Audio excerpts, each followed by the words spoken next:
with me, Louie. We're here to discuss my weekly comic book pickups from my local comic shop. But before we get into that, don't forget to like, comment, and subscribe if you're enjoying this content. Um, but with that said, let's jump into my weekly pickups. So, number one, we have Cruella de Vil, number one by Dynamite Comics. And yes, I picked up two variants of this book because they were for my wife, and she loves her villains. Right now, Dynamite actually has a thing going where they have Maleficent, Hades, Scar.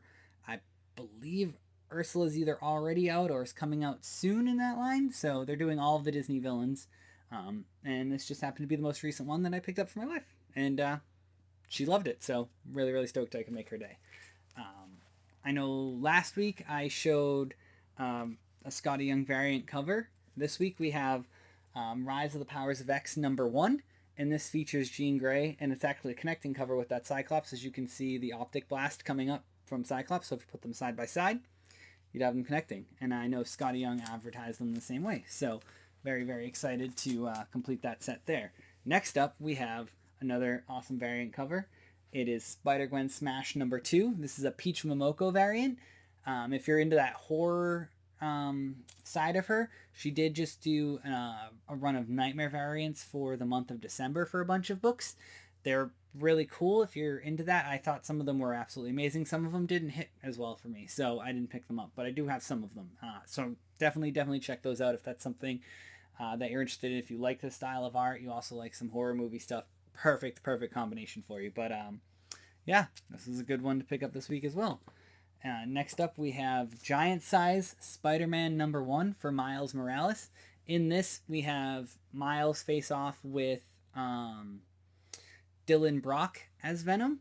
And this also includes actually a copy of Ultimate Spider-Man 22 from back when Miles was part of the Ultimate universe prior to the Secret Wars 2015 event where both universes were combined and Miles was added to the mainstream continuity and universe, which really great run, and involved God Doom overseeing all of Battle World, where each little section was a different storyline from within Marvel. You had like Years of Future Past in there, you had Civil War, you had Infinity Gauntlet, World War Hulk was in there as well.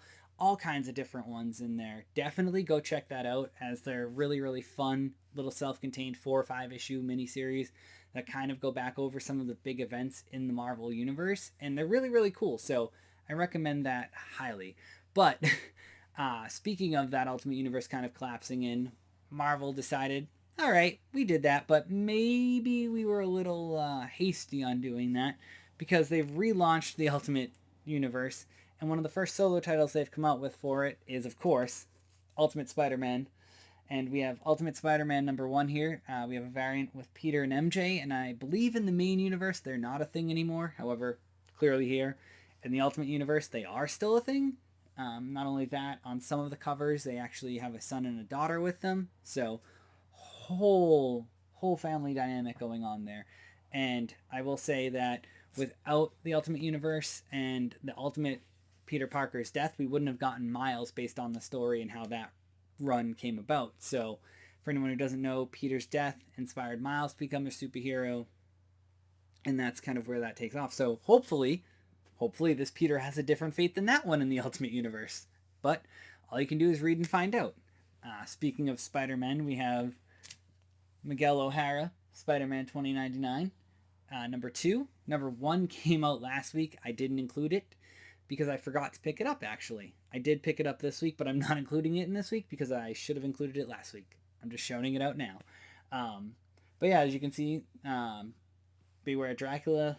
This is Moon Knight 2099 on here. I don't know if everybody can take a look at that, but yeah, I don't know. It's an interesting concept. I'm enjoying these. They're doing 4 or 5 issue runs that come out every week, and then they take a couple months off, and then they bring it back again. So they're really good.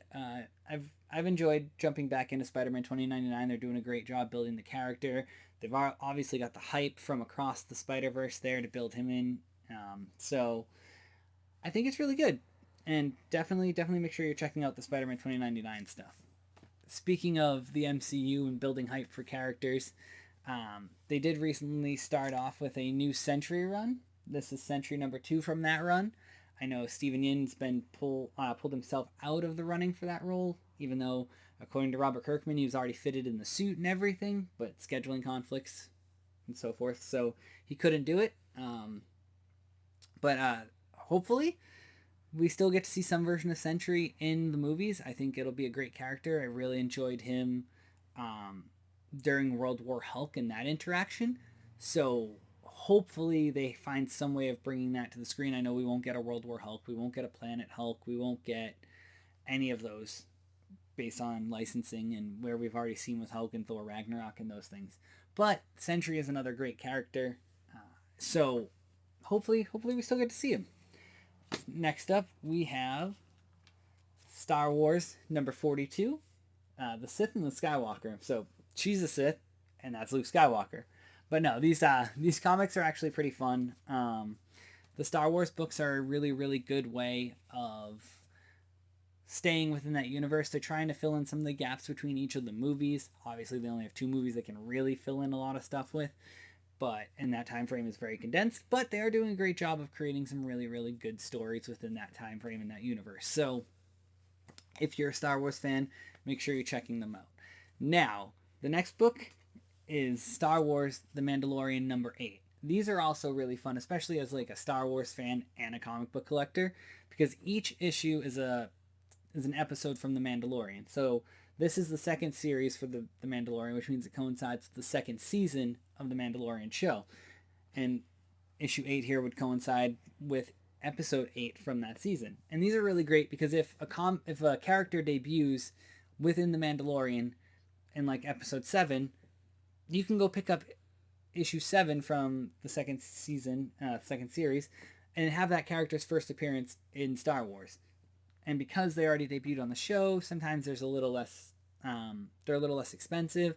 So the Mandalorian books are really, really great for that. If you're a collector, you like the Mandalorian, you want to make sure you can grab some of those characters' first appearance. A prime example of that is Koska Reeves. She, Sasha Banks in WWE, she now goes by Mercedes Moné.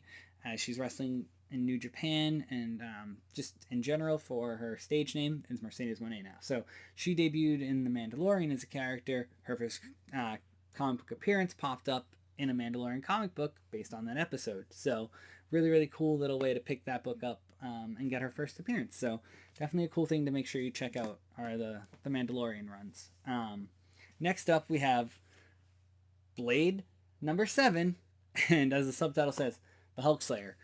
So full disclosure, haven't jumped into this one yet, but I will say part of the reason I picked it up is the Hulk Slayer. We're going to have Blade fight the Hulk. Like, that seems really, really cool to me, even though part of me goes, all right, by the end they'll probably be friends, there won't be any issues, or everyone will survive and just go their own separate ways anyway, so it might be a little anticlimactic, but until then, awesome, right?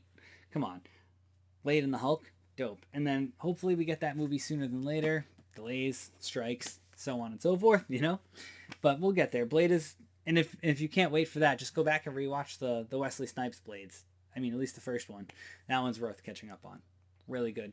Really great. And honestly, probably one of the better earlier comic book movies pre-MCU, if I'm being honest. So you can always get your Blade fill from the Wesley Snipes Blade movies. But next up is my pick of the week, and that is Thunderbolts number 2. So little background on the Thunderbolts, because I read the first one before this channel started. Bucky's putting together a team to try to eliminate Red Skull from the face of the earth. All remnants, forms, and fashions of the Red Skull. In the first issue, he kills someone who's basically impersonating the Red Skull. Not exactly the Red Skull. Might have like a fragment of the Red Skull in him. But it's not the Red Skull. You find out at the end that there's an actual Red Skull still out there. And his whole mission is to just eliminate it. So we see Red Guardian pop up in that one. Obviously, Bucky is on the team. There is Sharon Carter as part of the team. Allegra Devontaine, Contessa Devontaine, aka the Contessa, she's part of the team. There's a weird little kind of like thing about her. I don't really want to spoil it for everybody. You got to read, like, especially this issue to find out what it is. It's pretty good. I didn't see it coming when I was reading it.